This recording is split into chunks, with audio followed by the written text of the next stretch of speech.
tū kānekaneke, titiro ki te tai, ka tapoto te pai, ka tapoto te pai. Ko mangaro te manga, ko waihere tawa, ko tamatea ki te huatahi, te marae, ko takahanga, te hapu ki roto i te rohe o Motiti. Nā mihi ki a koutou katoa, nā mihi ki te mana whenua o ngā hapu o Aotearoa, nā mihi ki te ropu o te tai ao ki roto i tēnei whare. Kia ora koutou, kia ora koutou, kia ora koutou katoa. So that just encompasses a basic introduction around who I am and obviously who everyone else here is and the collectiveness that we share as being part of this area that is treasured to us.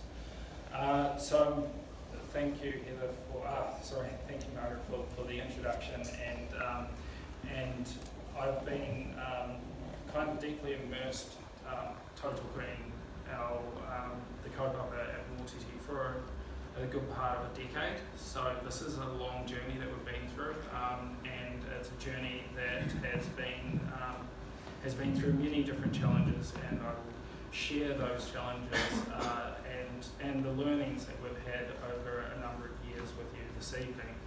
I'd like to start this kōrero with this beautiful image of Ngātini o Tangaroa, or the multitude of life force that sits at Te Taupo Tahiti, or Astrolabe Reef. And it really, I suppose, it provides an idea of what restored marine environments can look like.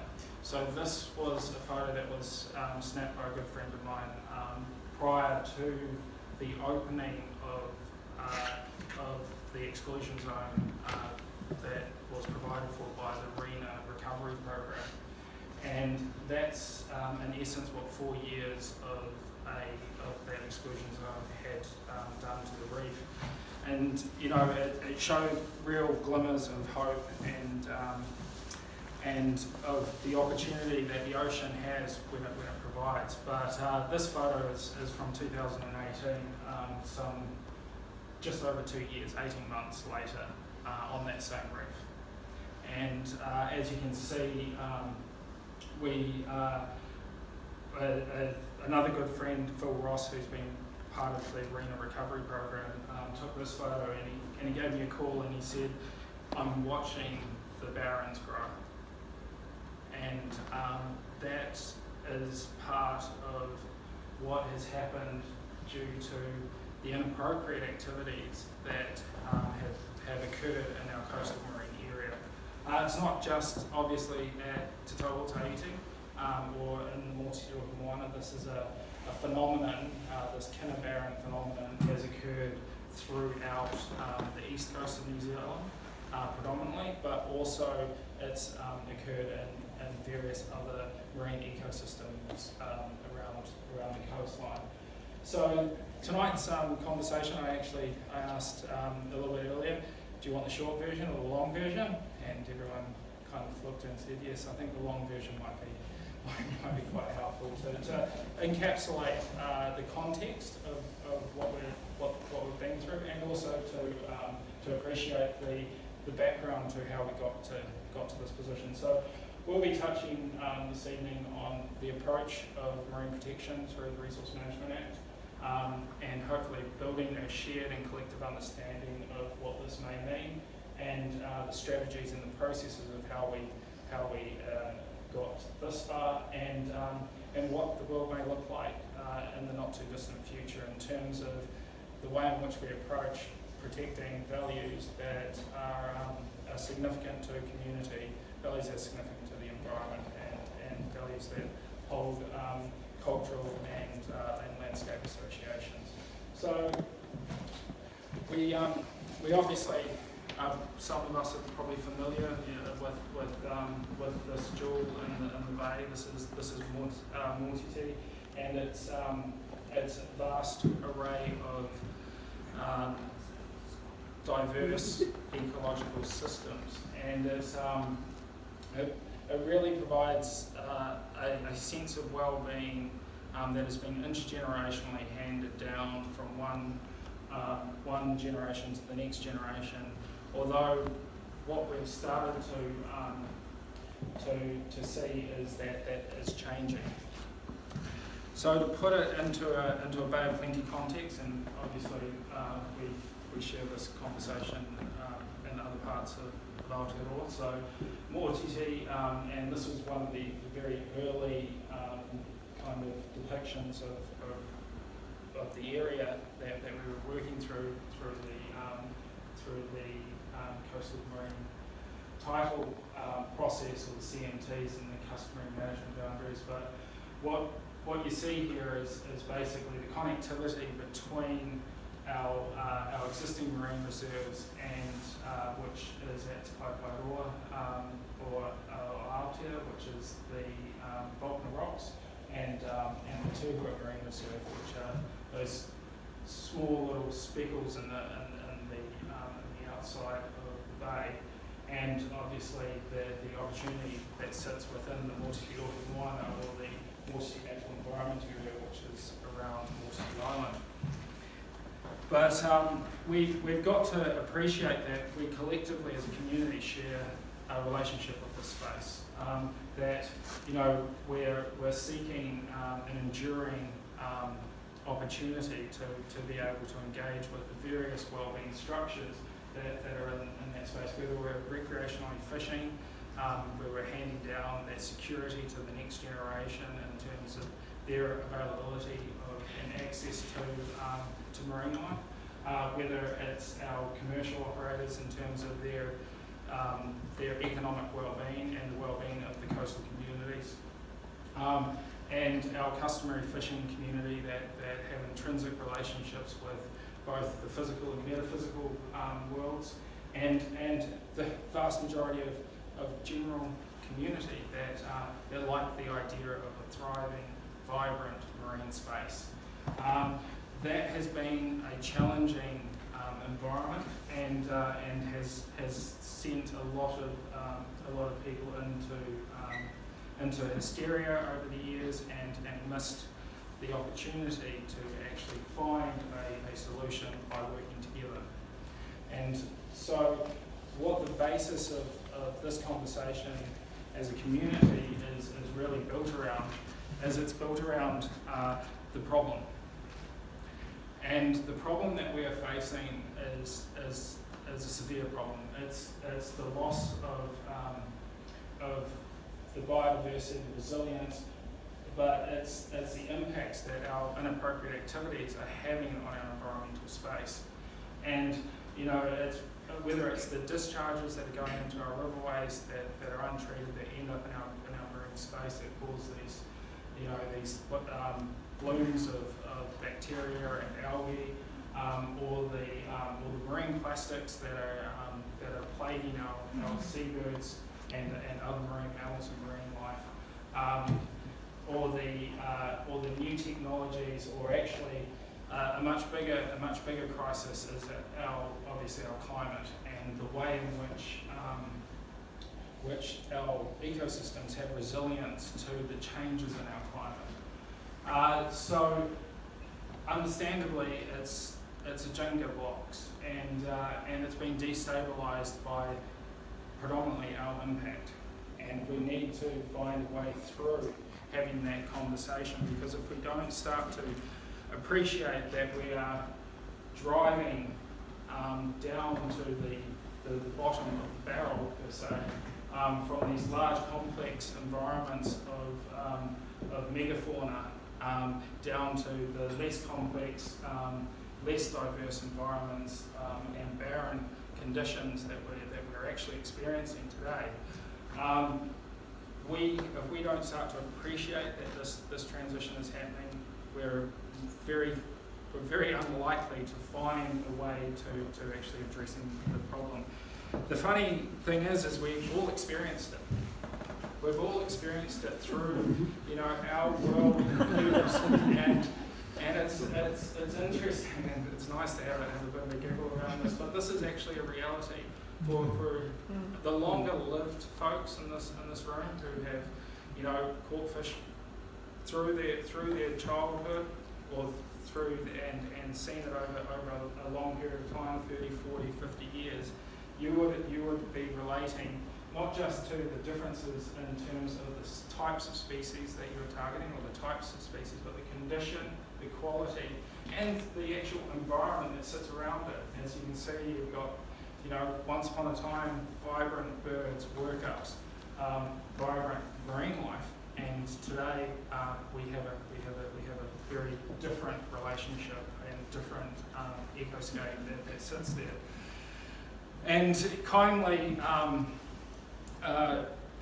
we were afforded an insight into this in 2015 by the University of Auckland, collaborative work with, I think, Canadian Institute, where they reconstructed the New Zealand fishing. They reconstructed the New Zealand fishing scenario in terms of relating it to the large extractive properties and overcatching that was occurring. So the overfishing is obviously has been a chronic issue, but I think it's really notable that that what we see here is the introductions of new technology year on year as fishing pressure and as it became more difficult for us to have this relationship with this marine life, we just kind of got a big boat, or we went off and we got some flash new tech, or we got some more horsepower, and then we went from sails to diesel, and now obviously we have every man and his dog can pretty much have access to a high powered vessel and can go out there and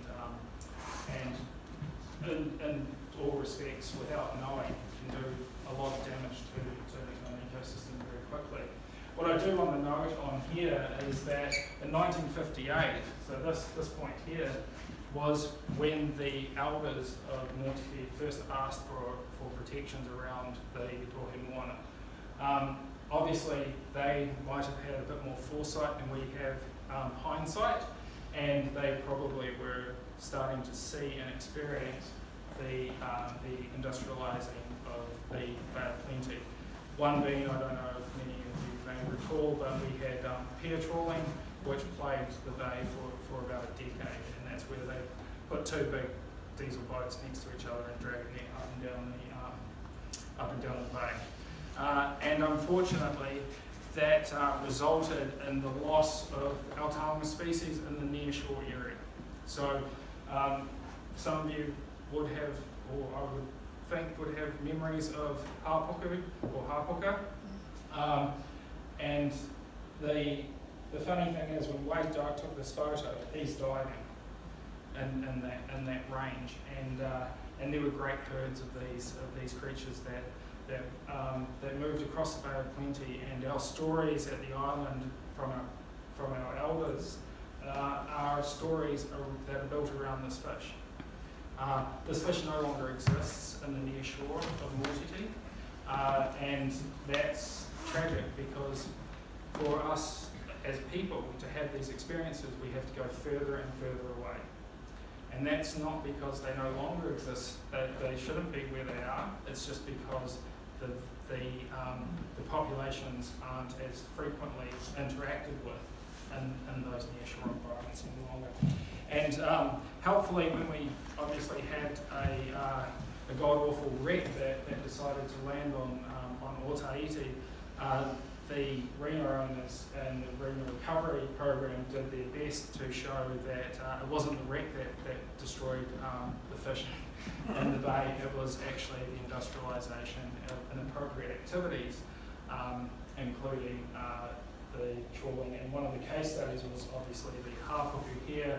And as you can see, our experience in terms of the occurrence of these species as they were disappearing, it was occurring for the whole community. It was, and it's reflected in these catch returns over that period of time. And it's not hard to see how that happened. So this is a bottom trawling effort that's gone into the Bay of Plenty through a 5-year period. which was also part of the evidence that was provided to the RENA inquiry. And as you can see, every square inch of our beautiful Taonga moana, our Bay of Plenty, has been trawled over multiple times, and in some cases the trawl marks are so deep and so dense that they're just literally ploughing over and over again those same marine spaces. And subsequently, that is why we are experiencing the change in the marine life that we have. So the Motiti community were so upset, aggrieved. In 1958, we went out and asked for some protections. We asked for consideration around how do we preserve this marine space going forward. And in 2010, we held a wānanga at the island, or actually 2009, we held a wānanga at the island, and we worked through what is trying to understand how we find a solution. New Zealand's a funny place because in New Zealand we like laws for everything, which is good because it gives us a baseline to work from. But it also can make your head spin a couple of times when you look at all the different intersections of statutes that exist. And so when we this was obviously provided by the Environmental Defence Society in their analysis of the Resource Management Act and potential for a reform. But I find that this is really helps people understand just how the quagmire is that we experience when we're trying to deal with environmental issues.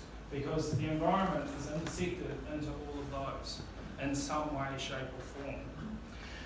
When it comes to the marine space, we can obviously narrow it down, and we can narrow it down to some pretty fundamental statutes and acts. And the Fisheries Act is that first one off the boat that everyone thinks about when it comes to fishing. And then the Marine Reserves Act, which is essentially the inverse of the Fisheries Act, although with specific purposes. The Wildlife Act, the Marine Mammals Protection Act, the Conservation Act,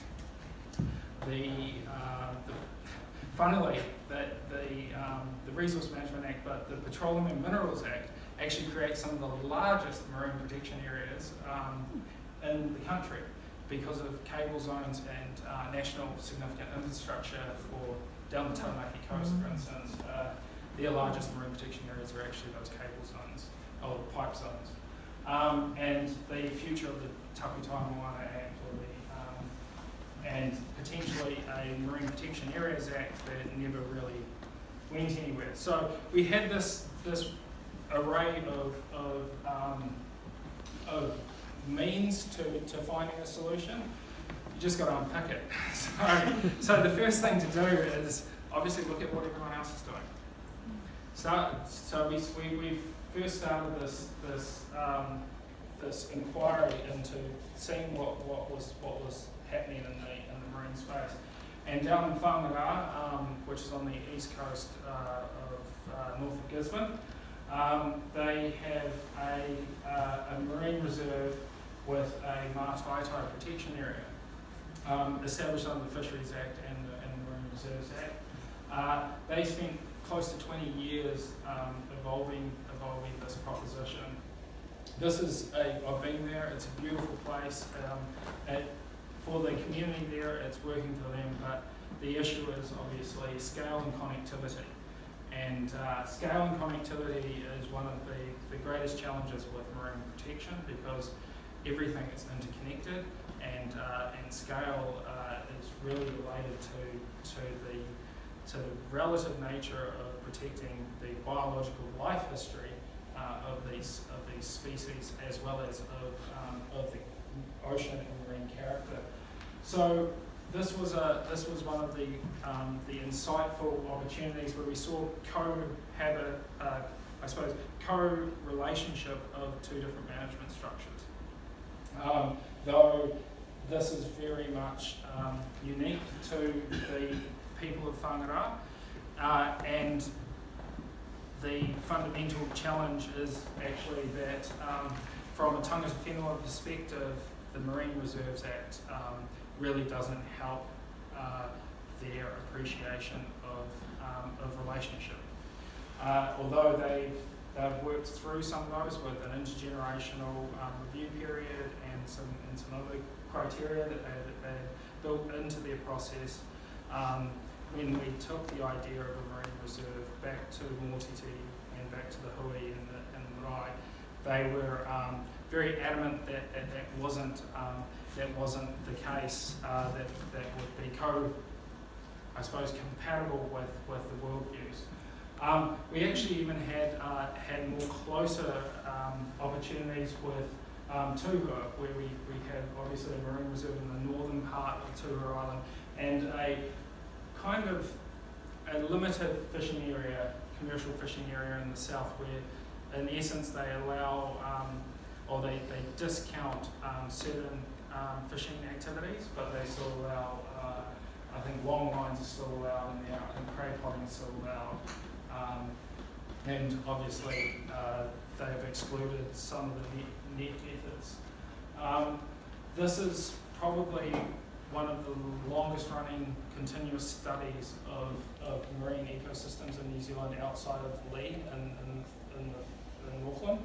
And I was fortunate to do some monitoring out at Tuhua, and it is still one of the most beautiful places because of the diversity there. The other benefit of this environment is it has a lot of similar characteristics to that which is around Motiti. And in saying that, that is why the Marine Reserve Act wasn't going to help facilitate the scalability of being able to provide protections going forward into the future. So I suppose where this all catalysed was in our Save Astrolabe campaign, which was basically about bringing the community together to have a conversation around what marine protection could look like in the Bay and how we were going to preserve the gains that we had experienced at Aotearoa. And so it was for a temporary closure under the Fisheries Act because of the associated metaphysical relationships that we had at our tokatapu, and Te Tau Aotearoa had been an enduring space of sacred relationship. And so we put that to the Minister of Fishing, of Fisheries, the then Nathan Guy, I think it was, and he promptly said, "No, you're not talking about fishing." And we said, "But fish are important." And he said, "No, what you're talking about is you're talking about a relationship that is not about the act of fishing." And we were kind of perplexed by the whole idea that our relationships with our tokatapu couldn't be preserved within the Fisheries Act. And so what ended up happening is we got together and worked through with some other bright sparks, and we lodged a declaration within the Environment Court to give effect to controls, and that regional authorities could protect the values within the NZCPS, the regional policy statements, and or the National Coastal Policy Statement, the Bay of Plenty Regional Policy Statement, and ultimately the RMA. And we won. And we won on the grounds of intrinsic values, we won on the grounds of landscape, of cultural values that were not provided for by the Fisheries Act, and of biodiversity and habitat values. And that set us off on an interesting journey for the next nearly 5 years, where we went through successive courts all the way up to the Court of Appeal, where we obviously upheld that, or where the Court of Appeal upheld the understanding. But fundamentally, what all of the courts found through this process was that the Fisheries Act is limited to its purpose. And so its purpose is to control the act of fishing and the activities of fishing, and to consider the stakeholders of fishing, predominantly those with consideration, and if there's some financially minded people in the room, consideration is the exchange of money, and the customary regulations, and it provides for controls around the customary regulations and the recreational regulations. But what it can't do is it can't provide for things that aren't about fishing. And so each successive court basically said that it's all very well that the controls of fishing are for fishing, but if it can't provide for everything else in the world, then something else must, otherwise there's a gap. And because of the idea that, or the proposition of a gap would be far more detrimental to the, I suppose, the legal landscape, it was clearly determined by multiple judges that the authority must lie with our regionals, with our regional council, in terms of providing for those values that were beyond the act of fishing. And that's fundamentally because fishing is focused on that nice straight line at the end there. So this is obviously the snapper returns for the area, for the region, and that also extends from East Cape to Cape Reinga, and that's a vast area, much greater than Bay of Plenty, and it's far greater than Motiti, or than what would be manageable under the instruments within the Fisheries Act.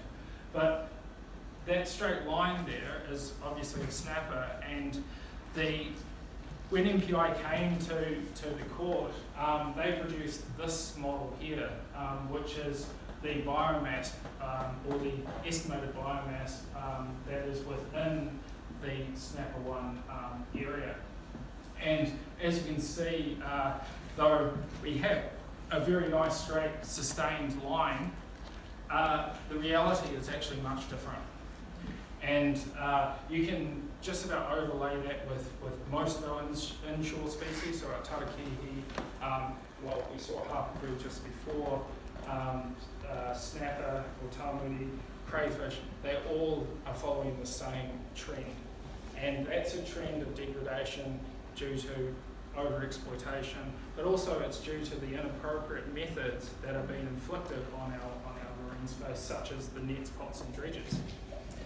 So now to some of the nuts and bolts of the construction of what has happened is that over one of the early issues was identifying a discrete area, and the Motiti Rohemoana is actually a negotiated, the Motiti natural environment area, I mean the Rohemoana is much greater than this, but the Motiti natural environment area is reflected in the regional policy statement for its special relationship that it has in terms of its cultural associations, in terms of its biodiversity and its landscape and habitat.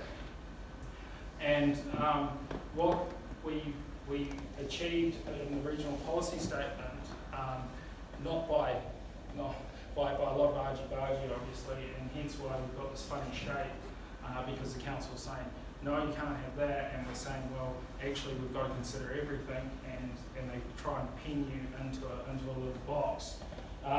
As we have this amoeba shape, which is the Motiti Natural Environment Area, and this is a discrete area that gave us the opportunity to start the thought patterns around expressing the already known values that are associated with this area. Obviously, the Attorney General took us to the High Court, and we won again. And what we ended up being able to achieve is a clarity of how those interfaces actually relate to one another, and that it wasn't about duplication; it was about complementary functions. And I suppose this is where a lot of misrepresentation has happened, is that there is an overlap Well, there isn't actually an overlap between the Resource Management Act and the Fisheries Act. What there is a complementary function that was actually built into the architecture of the two acts when they were first conceived at the very beginning of their lives and obviously New Zealand's relationship with these statutes. And what was clear is that regional councils always were intended to provide the information of the regional context that is within those coastal marine areas. And that's because MPI and central government doesn't have that intimate awareness of change. What they see is they see spreadsheets with nice big straight lines across an area between Cape Reinga and East Cape, and basically, as long as nothing changes and you have a nice flat line, then there's nothing to see here. But what we were experiencing was that shifting baseline at the beginning with the two images, where we were experiencing a change in species, we were experiencing a change in condition, we were experiencing a change in abundance, we were experiencing the degradation from an activity that was inappropriate for our coastal marine area. And this is where regional councils play a role in informing what is appropriate. And this is where us as communities play a role in informing our local representatives that there are inappropriate activities that need to be curtailed, such as from our perspective at the island is nets, pots and dredges, but from other communities it may be different. That's really a question for each community to go through that process. Though for us, we started from a cultural landscape, which was our wahi tapu and our wahi taonga spaces. And in pink is a representation of the ecological range of certain taonga species in relation to our wahi tapu areas or our sacred spaces. And this was the basis for our proposition when we piled into another court hearing, because sometimes you just need a decision maker at the end of the day. Fortunately, there were 5. So this was the largest sitting of an environment court hearing in, I believe, in New Zealand history, but there may be others. And we had 2 judges, Judge Smith and Kirkpatrick, and we had 3 commissioners, of which there were 2 Māori commissioners and the Leyland who helped to, I believe she helped to develop the Subantarctics and the Kermadec coastal marine management plans.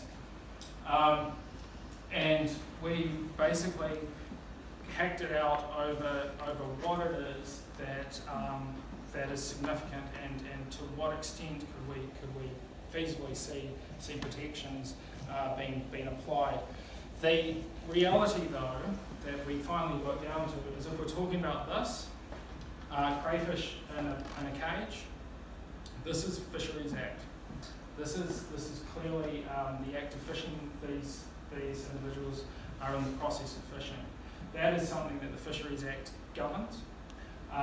Though what is a reality is that it's very much relies on this association, which is the local context or the kainga or the home for the crayfish.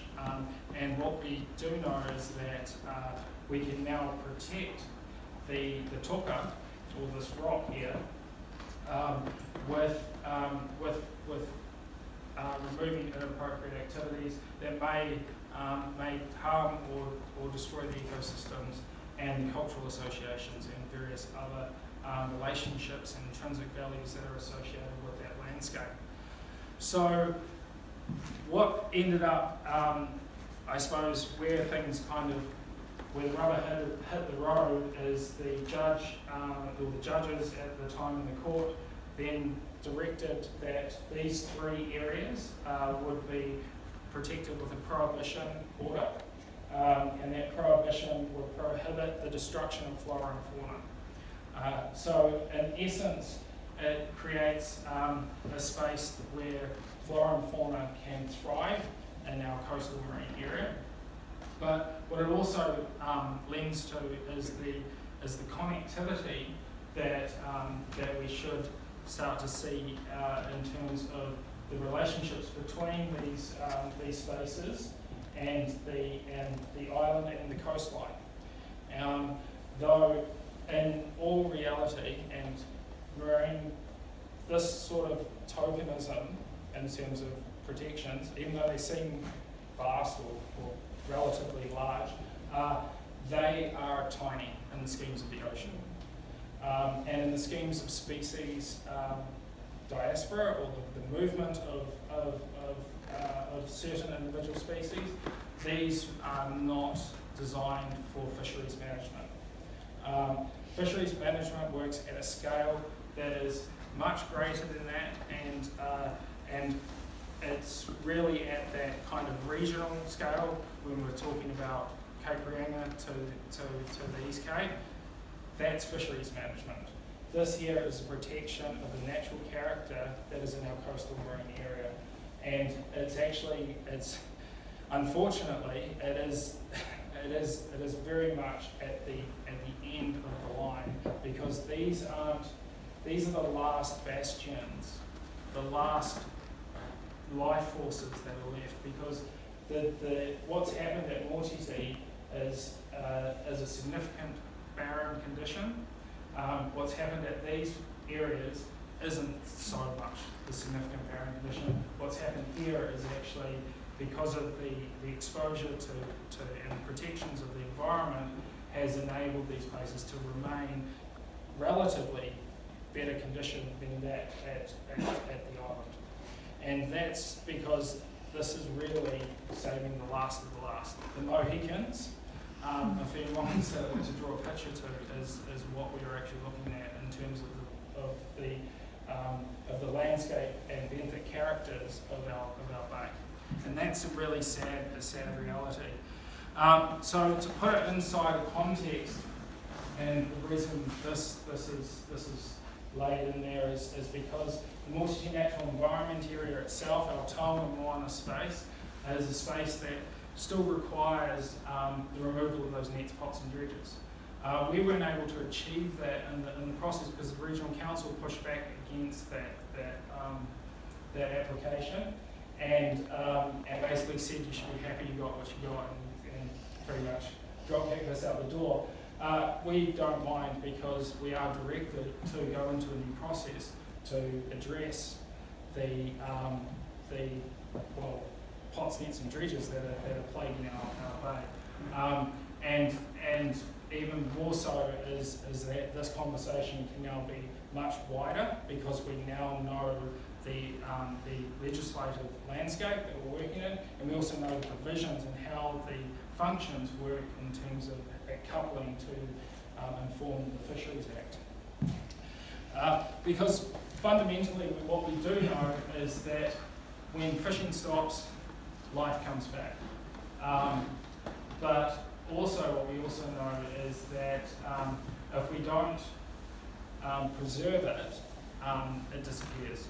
And we have to actively be good stewards for our environment. And Rotorua Marine Reserve here has provided a classic case study of that, of I suppose the way in which the marine protection areas do provide for the life force of our marine space.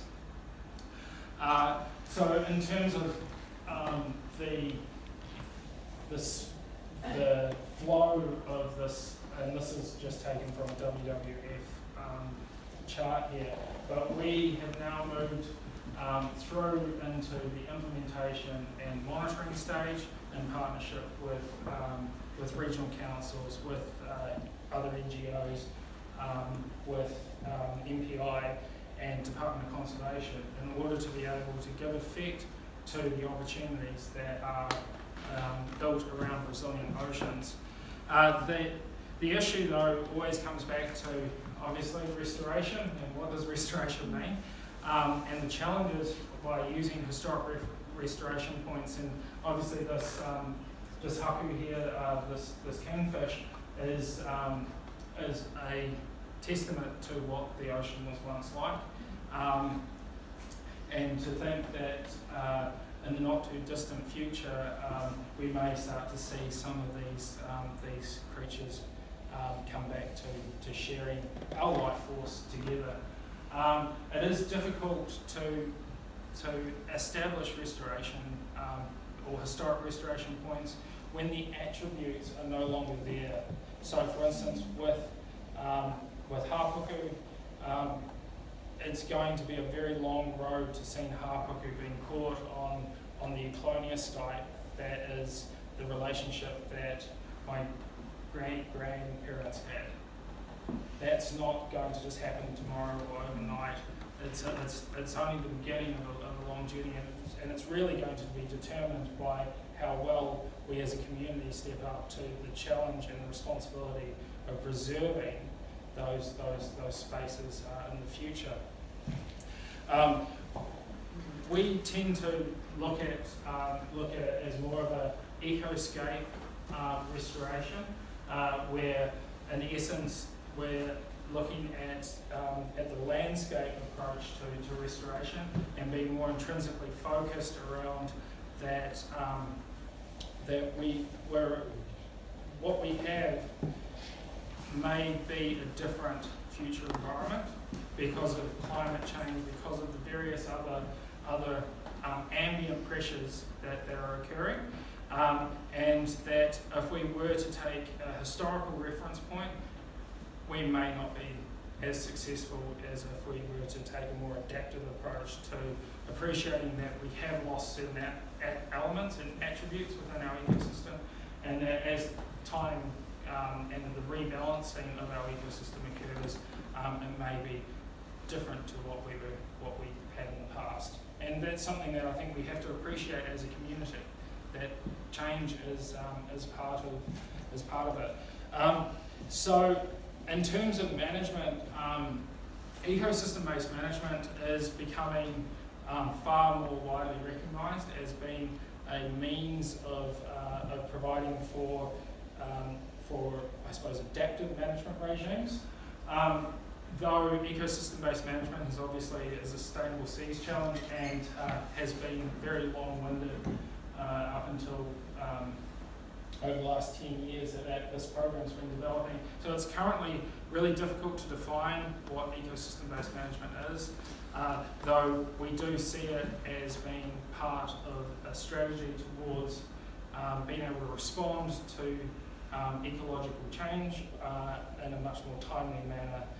And that's really going to take our integration of all of our authorities, Department of Conservation, MPI, regional councils, working together in order to be able to ascertain what the context or what's actually happening in the environment and responding in kind with the various instruments that they have available to them. So just a bit of a background to the pathway in terms of how we achieved what we achieved. I suppose it really first starts with having a strategy, and that those first early waimangas that we held at the island, the working groups that were established prior to the Motiti Rohemoana Trust being established in terms of that kaitiaki role, all developed a vision for understanding that we have a problem and that we need to find some solutions. And then obviously we became very subject-based and became very knowledgeable about our subject, and we were driven, constantly driven, mainly by the issue itself, which was facing us every day, but also by the trustees who are Albali, Kaumatu and Clea of Motiti Island, and they literally said, really hard to look someone in the face when they're in their 80s and say, well, we can't do it. So you've got to find a solution because your nana's not going to let up on it. What was really one of the insights that we came to was that we had to be propositionary based. So we had to be proposing something. We couldn't just object. We couldn't just sit there objecting to this. To these inappropriate activities, we had to propose a way in which it would adapt and provide for the outcomes of protecting those values and preserving those associations.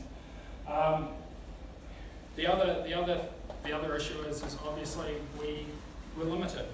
We didn't have all the money in the world, we didn't have all the people in the world, we didn't have, what we had was we had the issues, we had a committed, driven community, and a real desire to see something different, because we weren't going to allow the same thing to continue. And that in itself was probably one of the key bases to realising that we couldn't be all things to all people, that we were limited, and that we would have to work with other people. So understanding the stakeholders, spending time with our recreational community, spending time with other iwi, spending time with all of with the wider community, and driving those through various campaigns, and just Taonga is a small place, the Bay of Plenty is a small place, and that interconnected thread and of reality is really true in New Zealand, more so than anywhere else in the world. Understanding governance structures and the frameworks that we were working with was also another critical success factor. And then networking, as soon as we understood that, networking with those allies, finding the spaces that we could work together, and appreciating the spaces that we couldn't work together. For instance, in some respects, there are common relationships that can be shared through restoration. It's just about having those ongoing conversations and keeping the door open. It's really important that we keep the door open. So networking was really important. Doing cost-benefit analyses. Obviously, you don't have all the money in the world, all the time in the world, so making sure that every dollar that was spent or every hour that was spent on the most effectiveness in terms of bang for buck. Doing something fundamental. And I know that everyone kind of, after you've done all of that stuff, then you actually have to do something. You actually have to go make those submissions, you have to make those applications, and the implementation was the critical success factor, because we wouldn't have gotten what we got without it. And then reviewing, going back and going over it over and over again, because we came up against many different scenarios where we didn't achieve. We had to learn why we didn't achieve, and then we had to go back and apply to the problem again in a slightly different way. And obviously refining that approach. Fundamentally, what are we facing? We are facing a race to essentially the extinction of our biodiversity in our marine space. It's happening. It's hard. I was having a conversation just the other week with a local community member in Shaker, and he's experienced exactly the same experience I've experienced. And that in itself, that commonness, that we are actually on this experiential relationship together, is why we must do something different. Because if we find ourselves in any position, it is a position that we are intrinsically tied together as a community in this little old place in the South Pacific.